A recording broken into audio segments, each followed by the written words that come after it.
Hola chicos y chicas, ¿cómo están? Soy la doctora Fernanda Latapié, soy profesora adjunta de la Cátedra de Patología General y Fisiopatología de nuestra querida facultad y hoy nos encontramos para ver juntos el tema de diabetes mellitus. Debido a la extensión de este tema, hemos decidido dividir la clase en dos partes. Esta va a ser la primera parte, en donde vamos a ver qué es la diabetes, su estadística, cómo la diagnosticamos, cómo la clasificamos, fisiopatogenia y fisiopatología.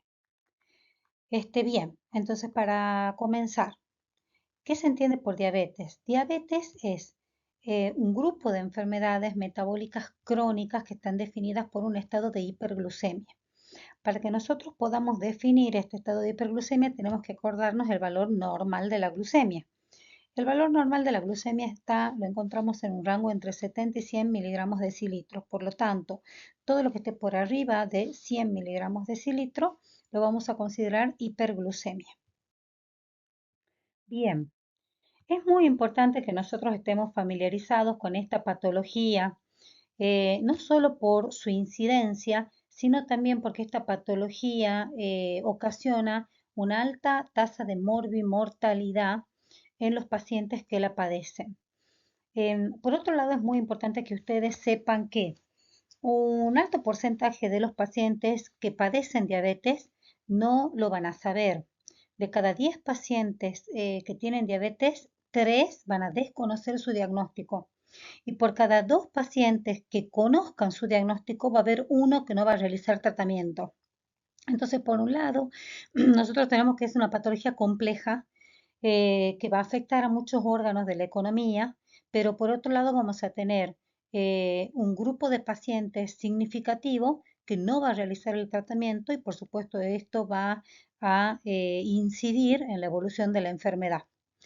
Dentro de la morbimortalidad que nosotros mencionábamos, la diabetes en Argentina es la primera causa de ingreso a hemodiálisis o tratamiento sustitutivo renal y la primera causa de amputación de miembros inferiores no traumática.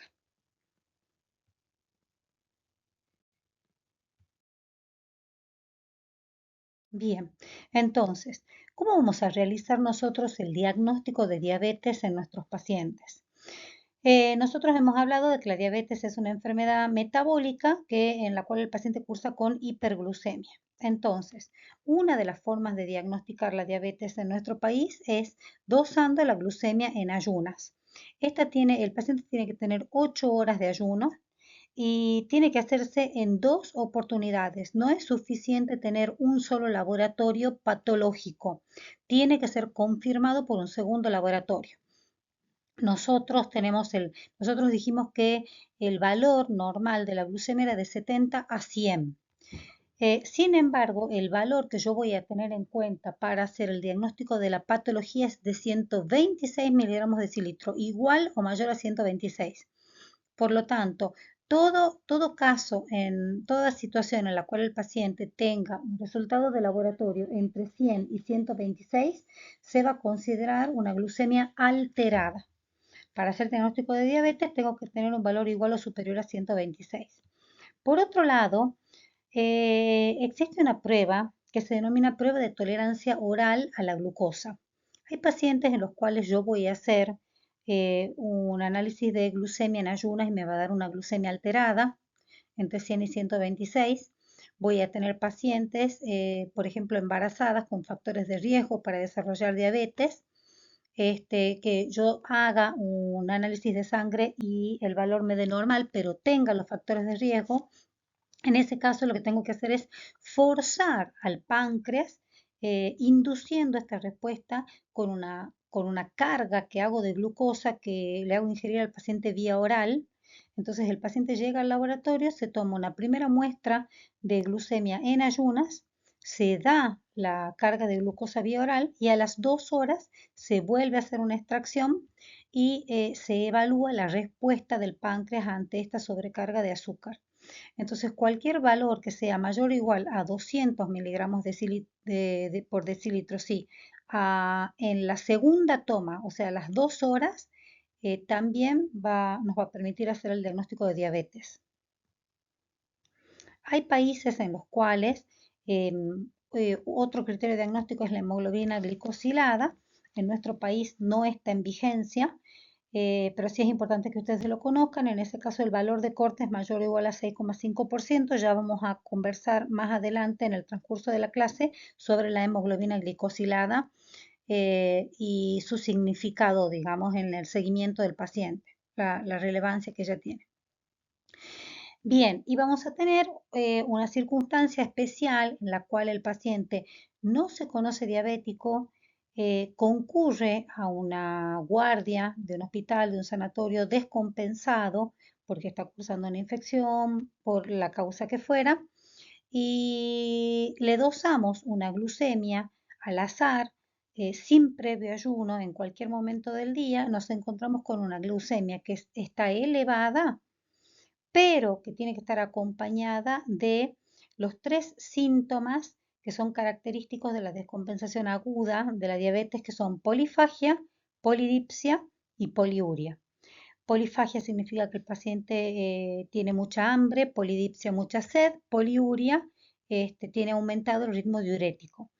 Entonces, como yo lo tengo, este dosaje se hace en cualquier momento del día y el paciente no está en ayunas, para que tenga un valor, tiene que estar acompañado de esta sintomatología.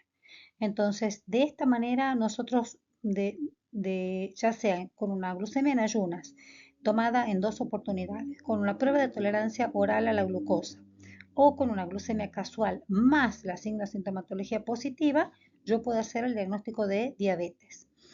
Eso sí, les aclaro, si yo tengo un paciente que tiene una glucemia en ayunas mayor o igual a 126, yo no lo voy a forzar haciendo una prueba de tolerancia oral a la glucosa porque podría descompensarlo.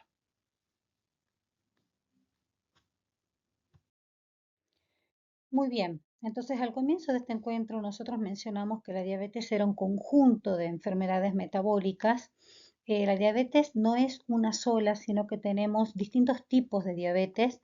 Nos vamos a apoyar en la ADA o American Association of Diabetes para conocer su clasificación. Entonces, en esta instancia de su carrera es fundamental que ustedes conozcan sobre todo el grupo de diabetes tipo 1 y el tipo 2.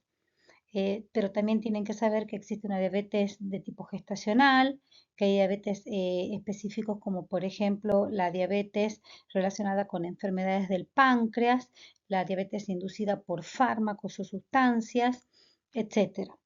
Entonces, de esta manera, nosotros vamos a ahondar en la diabetes mellitus tipo 1 y tipo 2 y las vamos a estudiar en forma comparativa.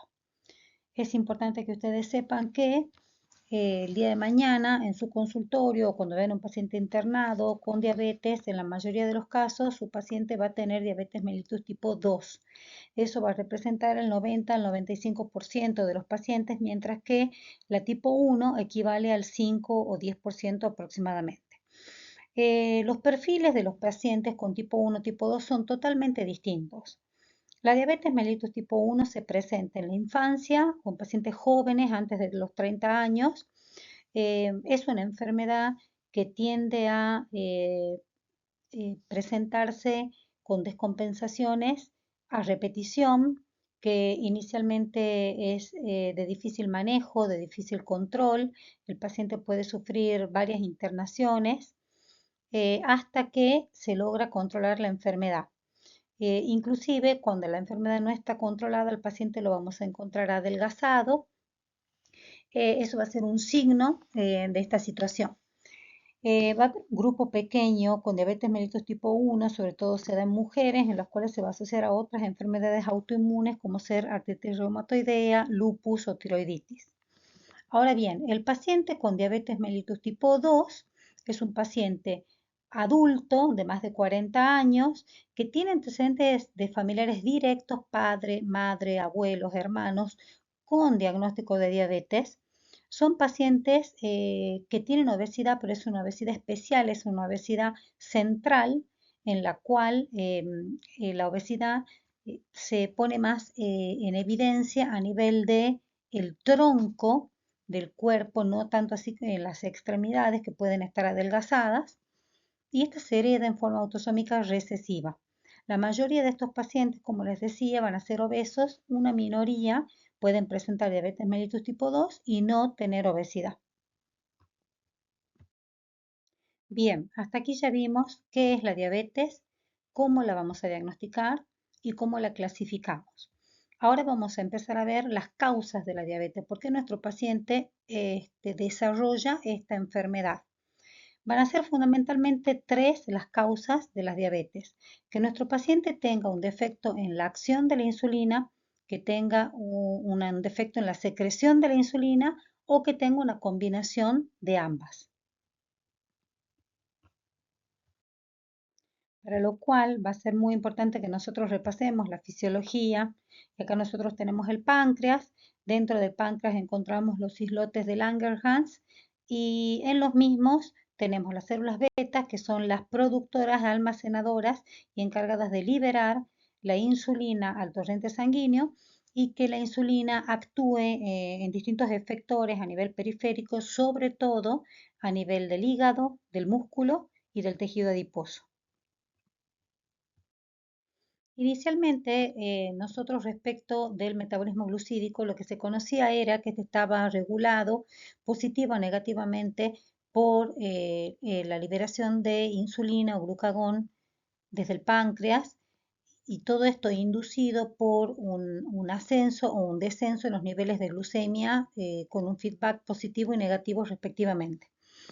Posteriormente, se descubrió que el intestino juega un rol fundamental en todo este control metabólico, ya que el intestino produce un grupo de hormonas, entre ellas una de las más importantes es el GLP-1 y el GIP. Estas hormonas que se producen en el intestino se producen secundariamente a la ingesta de glucosa, de un azúcar.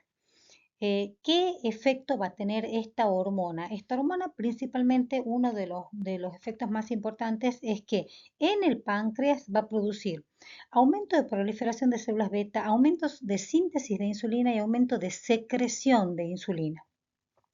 Por otro lado, va a aumentar la sensibilidad de la insulina en los tejidos periféricos, favoreciendo la captación y almacenamiento de glucosa en tejido adiposo y músculo, va a disminuir la producción de glucosa a nivel del hígado, a nivel del estómago va a enlentecer el vaciado gástrico y después va a tener dos efectos muy importantes, neuroprotector y cardioprotector. A nivel del sistema nervioso central, va a estimular el centro de la saciedad, disminuyendo el apetito. O sea que vemos el impacto global que tienen estas hormonas producidas a nivel intestinal en la regulación de todo el metabolismo glucídico. Bien, entonces como dijimos, las incretinas son hormonas producidas en el intestino delgado, específicamente en duodeno y yeyuno, que se liberan y actúan a nivel sobre todo de las células pancreáticas. Las incretinas tienen un antagonista que es una molécula que se denomina DPP4 que la producen las microvellosidades del intestino y lo que hace esta molécula es inactivar al GLP-1. De todos estos hallazgos surgieron los nuevos targets de tratamiento en los cuales a los pacientes se les administra agonistas del GLP-1 o inhibidores del DPP4.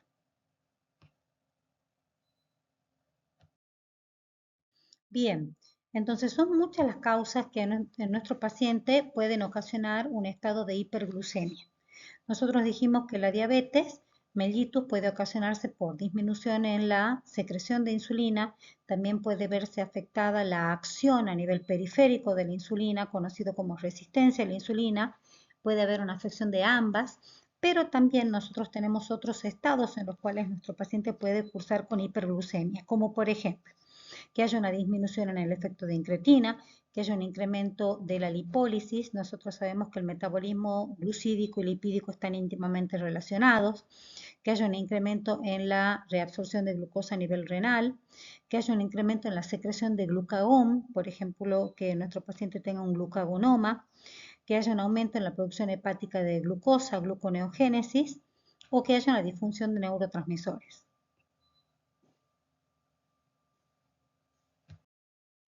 La fisiopatogenia de la diabetes tipo 1 es diferente de la fisiopatogenia de la diabetes mellitus tipo 2.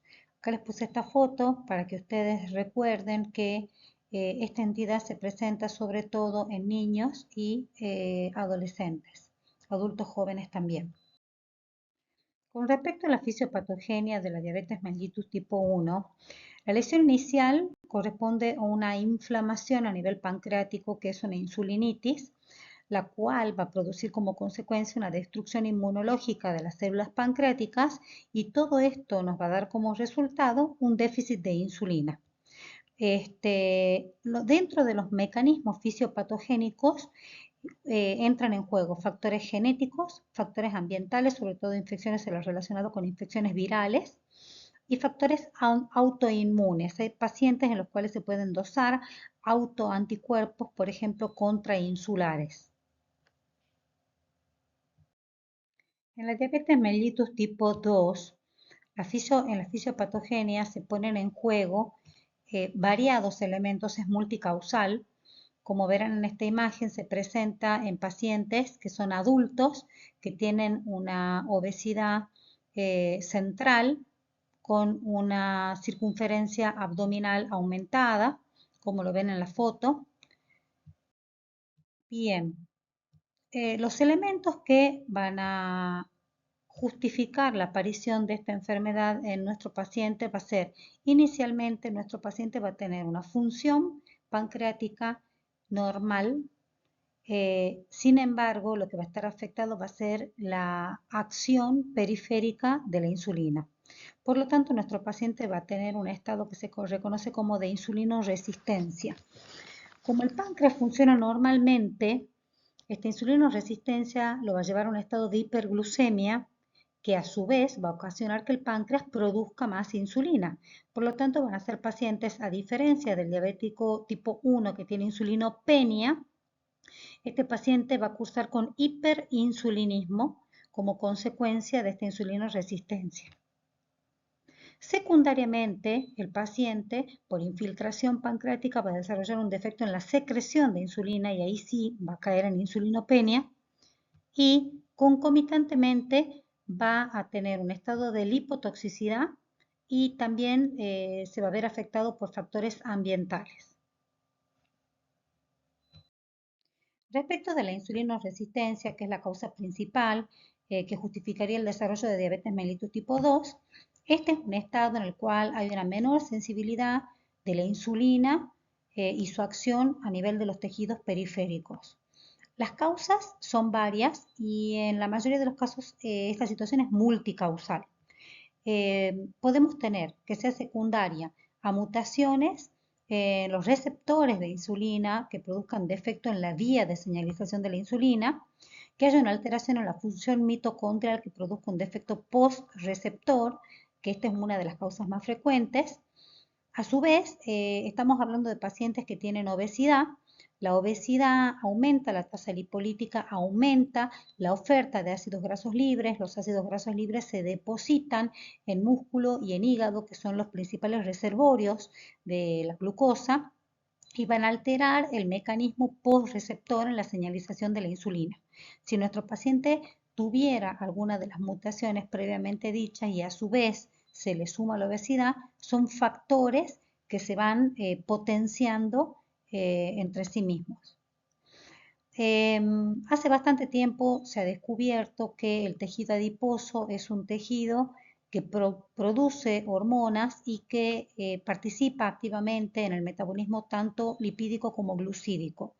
Cuando un paciente sufre de obesidad, nosotros tenemos que este paciente va a disminuir la producción, su tejido adiposo va a disminuir la producción de una hormona que se denomina adiponectina, que es protectora porque disminuye la insulinoresistencia, y se va a aumentar la producción de otra hormona que se denomina leptina, que inhibe la liberación de insulina.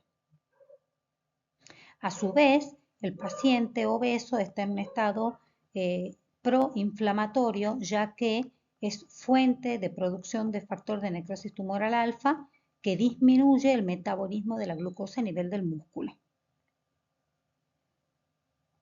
Bien. Nosotros dijimos que secundariamente nuestro paciente con diabetes mellitus tipo 2 podía tener un defecto en la secreción de la insulina. Bueno, esto se debe también a distintos motivos.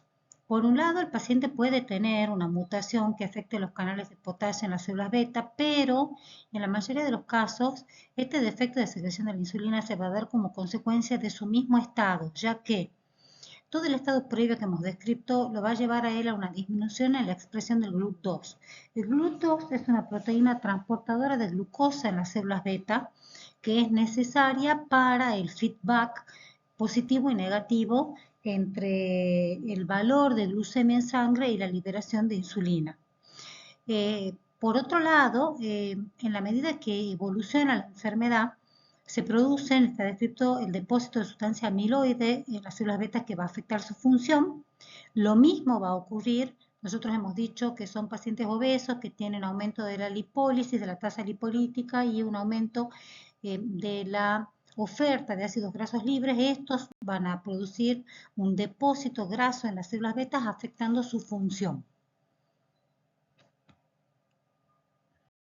Con respecto a la lipotoxicidad, como lo venimos mencionando, esta mayor oferta de ácidos grasos libres va a traer distintas consecuencias a diferentes niveles. Una, se van a depositar en el músculo y van a competir con la glucosa en el músculo.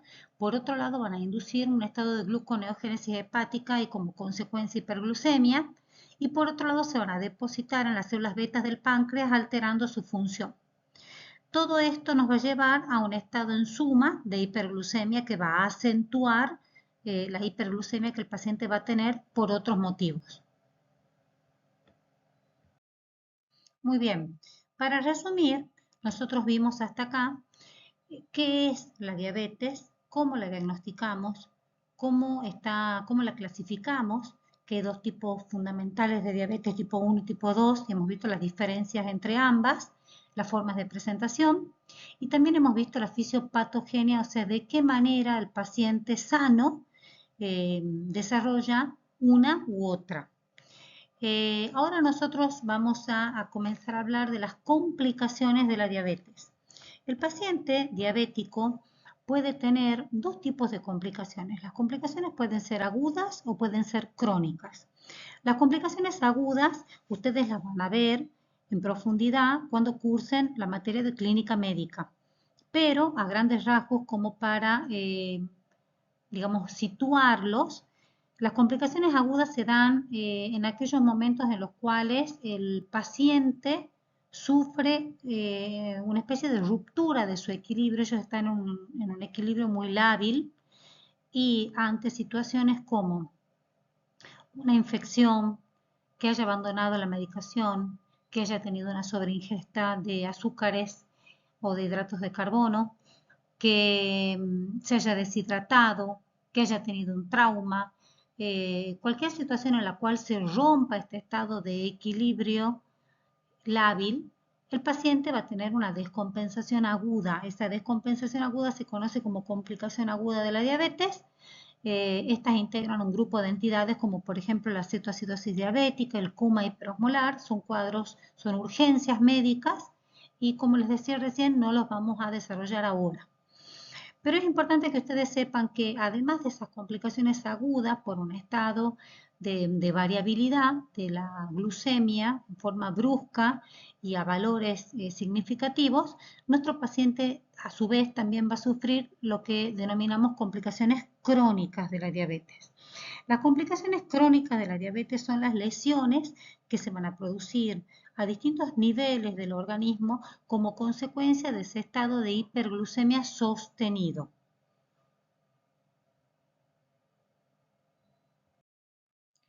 Bien, las complicaciones crónicas las vamos a clasificar en macroangiopatía, microangiopatía de acuerdo al calibre del vaso, la arteria afectado y compromiso del sistema nervioso. La macroangiopatía es el compromiso de arterias de grande y mediano calibre como consecuencia de la diabetes y como consecuencia de esta macroangiopatía nuestro paciente va a sufrir infarto agudo de miocardio, un stroke o ACV, arteriopatía periférica, aneurismas, entre otras. Como consecuencia de la microangiopatía, que sería el compromiso de capilares, nuestro paciente va a sufrir el compromiso de la retina, el glomérulo renal, con la retino y nefropatía respectivamente, y a su vez la neuropatía. Y dentro del compromiso del sistema nervioso, nuestros pacientes pueden tener compromiso tanto del sistema nervioso central, del sistema nervioso periférico con la neuropatía o del sistema nervioso autónomo con la disautonomía.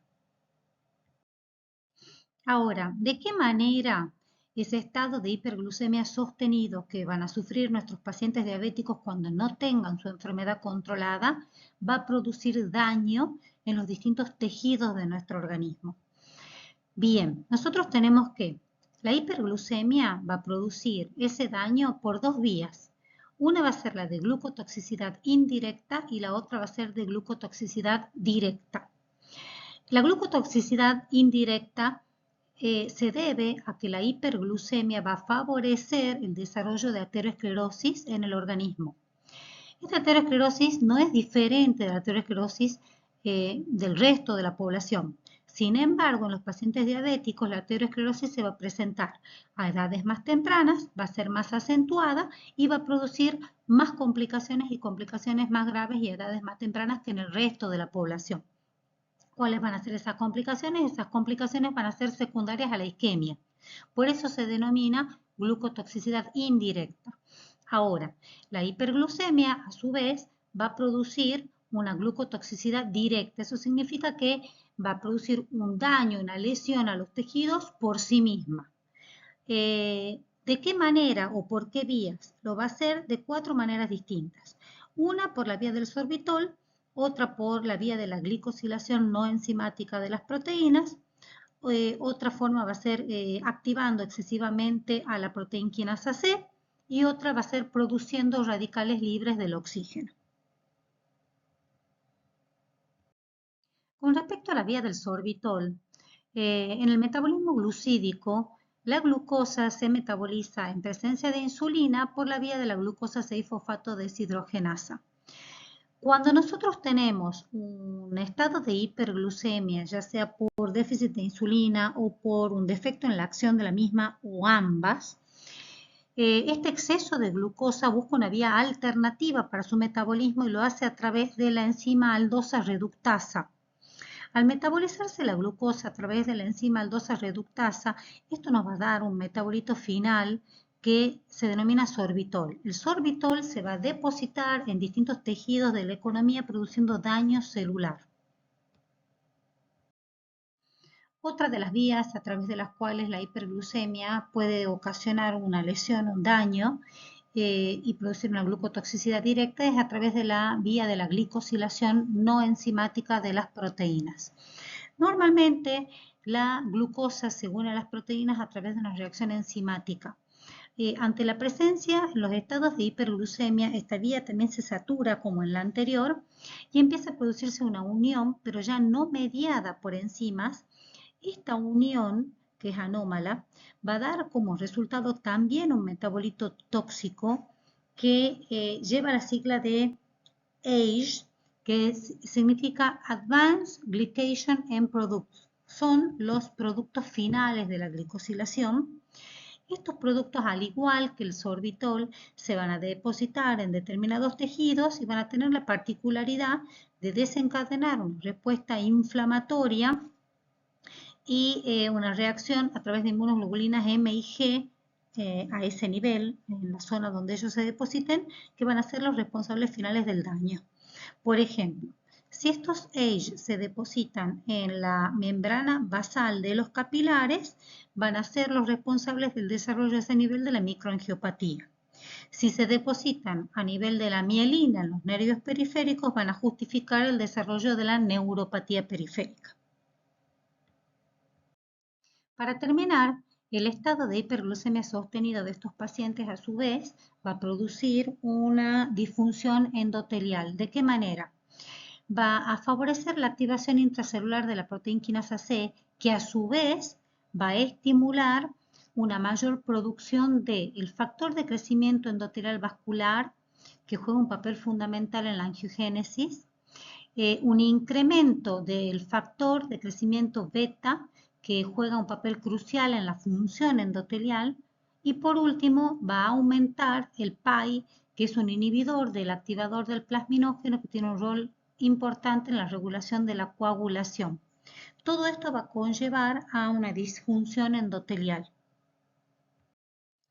Como para ir terminando, es importante conocer las complicaciones crónicas de nuestros pacientes para que cuando estemos ante los mismos vayamos a buscarlas, tratemos de prevenirlas, tratemos de frenar su evolución. Habrán visto que estas complicaciones crónicas pueden afectar distintos tejidos de la economía, y hemos mencionado que nuestro paciente podía tener un stroke, que podía tener una retinopatía y esto evoluciona en una ceguera, que puede tener un infarto agudo de miocardio, una glomerulonefritis y esto lo lleva a una insuficiencia renal, que tenga insuficiencias vasculares periféricas y neuropatía y que son causa de amputación. Entonces, es mucho el daño, es mucha la afección. Es una patología con compromiso sistémico que, abordada a tiempo con un diagnóstico temprano, un correcto seguimiento, si logramos la adherencia de nuestros pacientes al tratamiento, podemos de alguna manera evitar que desarrolle nuestro paciente alguna de estas complicaciones crónicas y, en el caso de que ya las haya desarrollado, tratar de frenar su evolución. Bueno, espero que haya sido clara, que les haya servido y nos encontramos en la segunda parte de este tema maravilloso que es la diabetes mellitus. Muchas gracias.